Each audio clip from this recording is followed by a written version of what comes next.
Hello, നമുക്കിതൊരു birthday hamper കണ്ടാലോ? ഈ ഒരു ഹാമ്പർ നമ്മുടെ കസ്റ്റമർ അവളുടെ ഫ്രണ്ടിന്റെ ബർത്ത്ഡേക്ക് ഗിഫ്റ്റ് കൊടുക്കാൻ വേണ്ടി ഓർഡർ ചെയ്താണ്. ഇതിൽ ആഡ് ചെയ്തേക്കുന്ന ഒരു ഫോട്ടോ ഫ്രെയിം, പിന്നെ വന്നിട്ട് ഒരു മിനി പെർഫ്യൂം ഉണ്ടായിരുന്നു ബെല്ല വിറ്റയുടെ, പിന്നെ വന്നിട്ട് ഒരു ക്യാൻഡിലായിരുന്നു, സെന്റഡ് ക്യാൻഡിൽ, ഒരു ബെറി ഫ്ലേവറിലായിരുന്നു ഒരു ക്യാൻഡിലായിരുന്നത്. കാണാൻ നല്ല ക്യൂട്ടൊക്കെ ആയിരുന്നു. പിന്നെ ആഡ് ചെയ്തേക്കണ ഒരു വിഷ് കാർഡ് ഉണ്ടായിരുന്നു. പിന്നെ ചോക്ലേറ്റ് ഇല്ലാണ്ട് ഒരു കളിയില്ലല്ലോ, അപ്പൊ ചോക്ലേറ്റ് വെച്ചിട്ടുണ്ടായിരുന്നു. പിന്നെ ഒരു കുട്ടി ബൊക്കെ ഉണ്ടായിരുന്നു.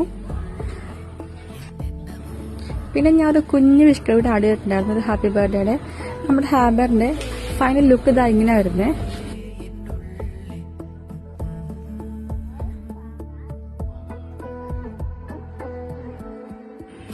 ഈ ഒരു വർക്ക് നിങ്ങൾക്ക് ഇഷ്ടപ്പെട്ടാൽ ലൈക്ക് ചെയ്യുക, ഷെയർ ചെയ്യുക, പിന്നെ നമ്മുടെ പേജ് ഇവിടെ ഫോളോ ചെയ്യണേ. ഇതേപോലുള്ള വർക്ക് നിങ്ങൾക്ക് ചെയ്യാൻ ആഗ്രഹം ഉണ്ടെങ്കിൽ നമ്മുടെ പേജായിട്ട് കോൺടാക്ട് ചെയ്യുക. കോൺടാക്ട് ചെയ്യാൻ നമ്പർ ഞാൻ ഈ വീഡിയോപ്പം കൊടുക്കുന്നുണ്ട്. Thank you.